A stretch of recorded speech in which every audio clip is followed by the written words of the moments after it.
Hello, my name's Joan Sheridan, and I want to show you a little bit about how to move your hands and place your yarn when you're working Fair Isle knitting.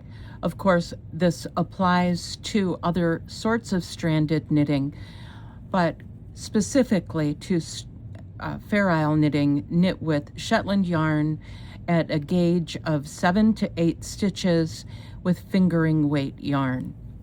So you can see I have my pattern on a screen. I use Knit Companion, and it helps keep me in line.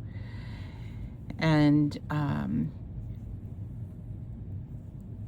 wanted to show you what it looks like as I knit through a pattern.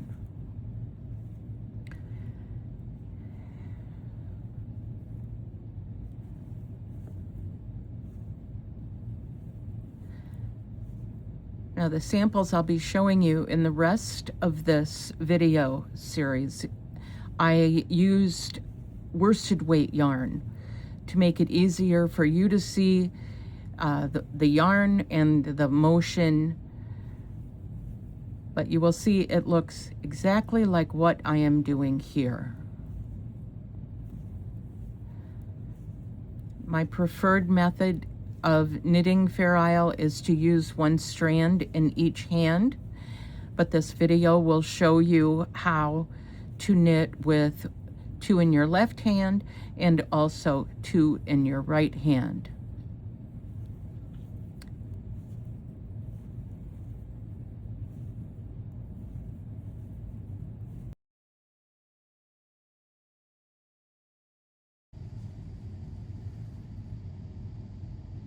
Let's talk about color dominance. What is meant by that is that one stitch appears to be larger than another stitch. And we achieve this by the way that we carry our yarns. We carry our dominant yarn, also known as the pattern color or the foreground color, to the left.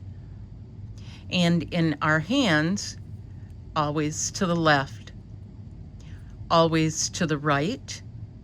Whether you're in one hand or 2 hands, the pattern color is always to the left and the background color is always to the right. That makes it easy to achieve the results of the floats on the back of the piece so that we get the appearance that we want.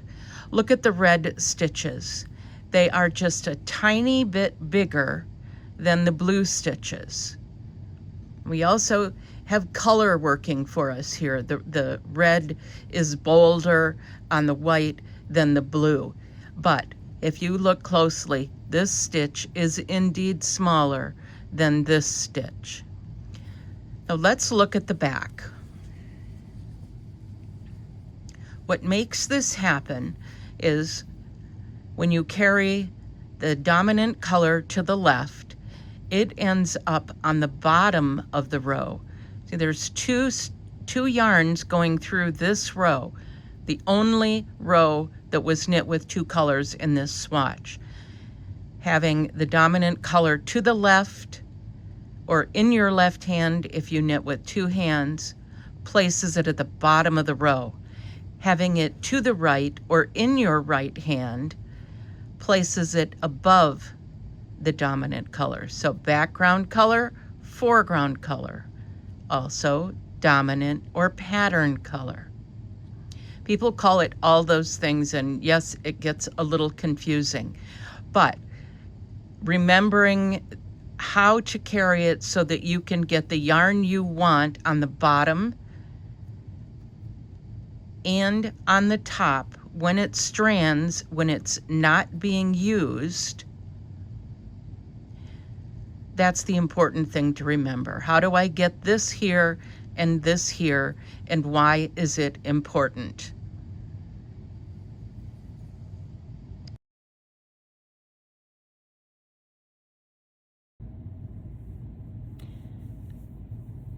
One of the nice things about knitting stranded Fair Isle style 2 yarns at a time is that the yarns don't tangle. I put my foreground color on my left. I put my background color on my right. I always knit from what I call a puddle so that I'm not pulling on the skein of yarn and causing tension problems. If all the yarn that I'm drawing in is of the same tension, it helps make my knitting more even. When I'm working a swatch, I knit the first 2 stitches with both colors of yarn in the row. And I always knit. I'm always knitting from this side to this side. I cut the yarn, attach again, knit 2 together, knit 2 together, follow the pattern, knit 2 together, knit 2 together. So this gives you a fairly accurate representation of what your garment that you are making that will be knit in the round, what the tension will be.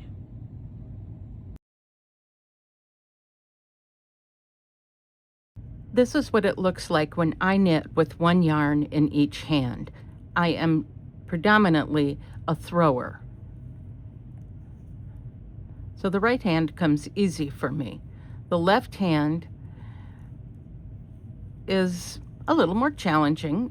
I tension my yarn in my left hand almost the same way I do with my right hand.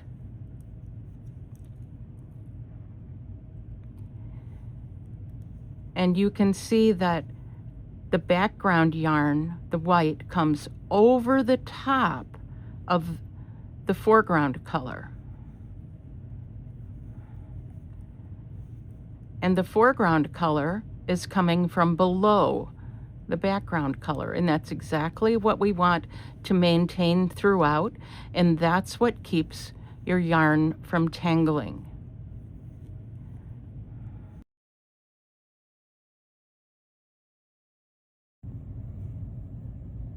Some people like to knit with 2 strands in their right hand. And when you do this, I happen to be using a Norwegian thimble. You could also use a device that looks like this called a yarn guide that's made by Clover. Or you can just manage the yarn with your fingers and not have any device. So our dominant, our pattern color is to the left. Our background color is to the right. I have little pools of yarn here to knit with so that I don't get undue stress. And I'm working a checkerboard pattern. So I reach over the top of the blue, to get the background color. Get the foreground color. I just kind of lean right in there like that. Background color over the top. Over the top. And when you manage your yarn this way, you will not get tangles. You will not get crossed threads.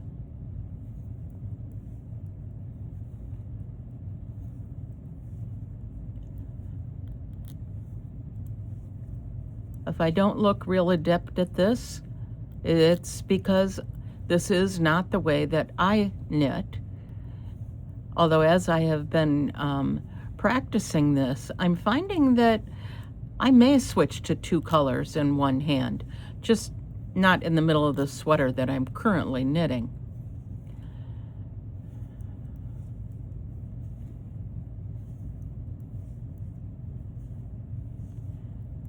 Dominant to the left,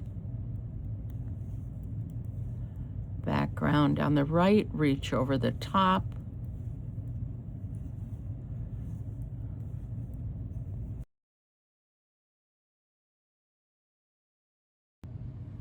This is a yarn guide. It's made by Clover, and the yarns are held in like this little door. It snaps.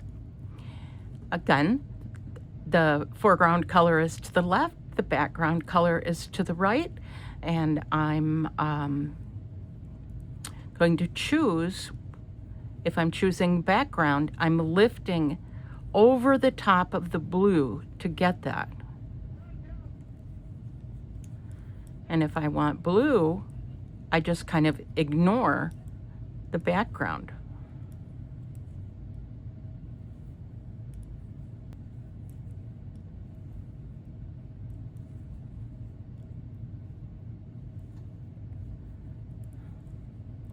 So when I want a background color, I reach over the top of the foreground color. If I want a foreground color, I just kind of ignore the background color. So if I want a background color, I have to reach up over the top of the blue. Foreground color, you just grab it.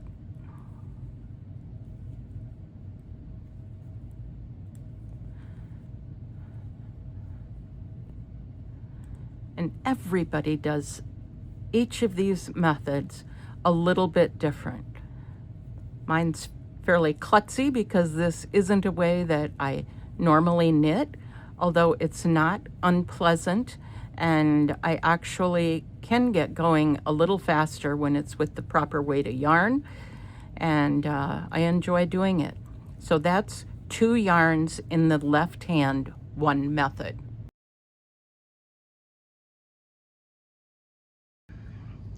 This is marking my beginning and ending round.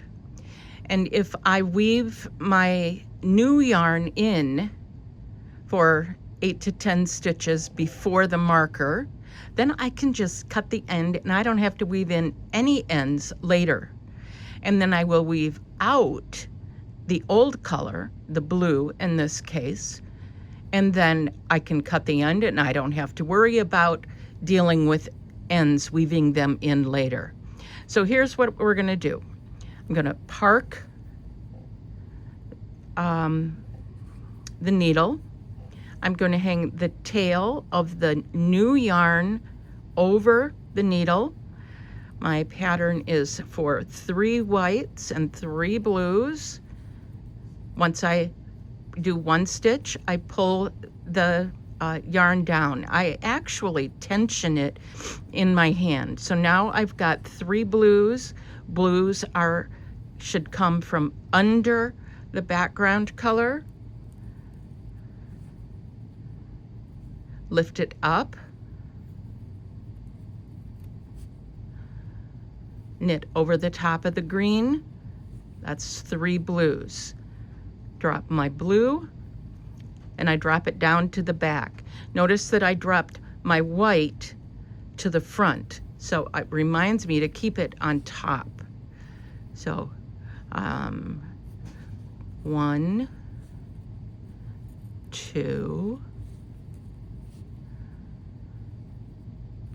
3.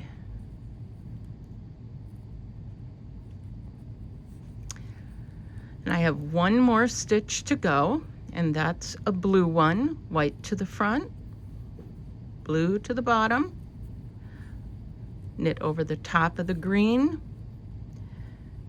I'm going to remove my marker, and now I'm going to transfer the blue to the green to the lower position, and I'm going to weave out the blue. And I'm in the middle of 3 foreground colors. 1. See the yarn at the back. 2, 3. The white yarn. 1, 2, 3. White yarn to the front, pick up the green, the foreground color, and there we go. And I can just trim this off right here, and I don't have to worry about an end. And when I cut it that short, I know that it's woven in and it's nothing I need to worry about once it's off the needles.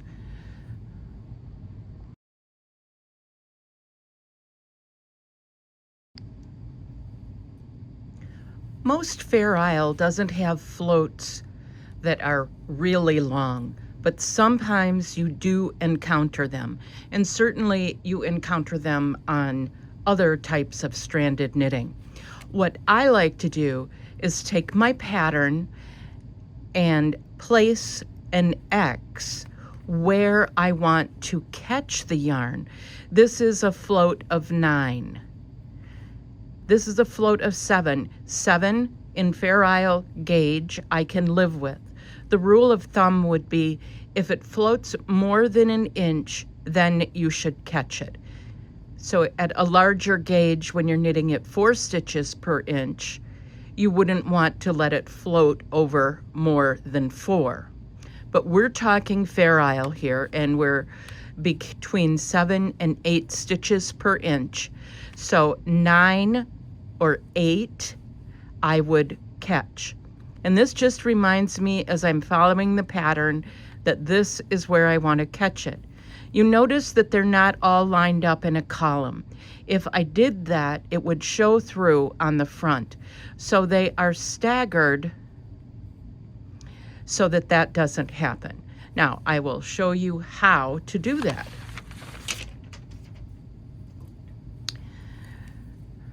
This row told me to knit 3 background stitches and then catch the yarn. So 1, 2, 3. And here's how I'm going to catch the yarn. I'm going to park my needle in the next stitch, lift up the foreground color, knit around it, and then put it back down into its place and knit over the top to the end of where, however far I'm supposed to go. So let's look and see what it looks like on the back when that happens. So here it is. I get this little blip of blue over the top of the background color, and the rest will just float across until it's used again. I'll do that.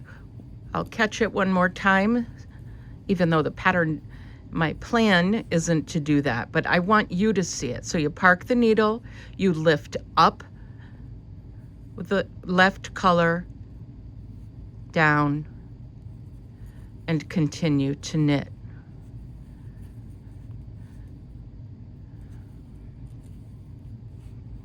So now let's see what this looks like.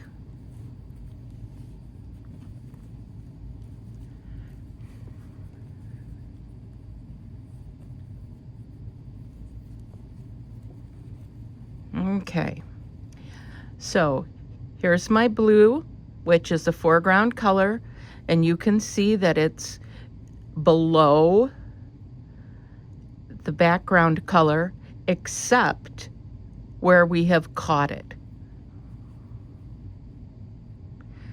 So that helps keeping long floats from happening. I showed you how to catch the yarn in the back when you were working with the background color. Now I'll show you how to catch the background color while you're knitting with the foreground color. So what we do is park our needle, wrap it with the right yarn, wrap it with the left yarn, unwrap it with the right yarn, and knit.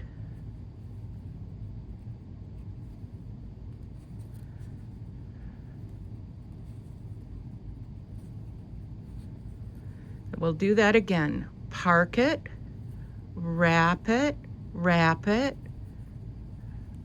unwrap it.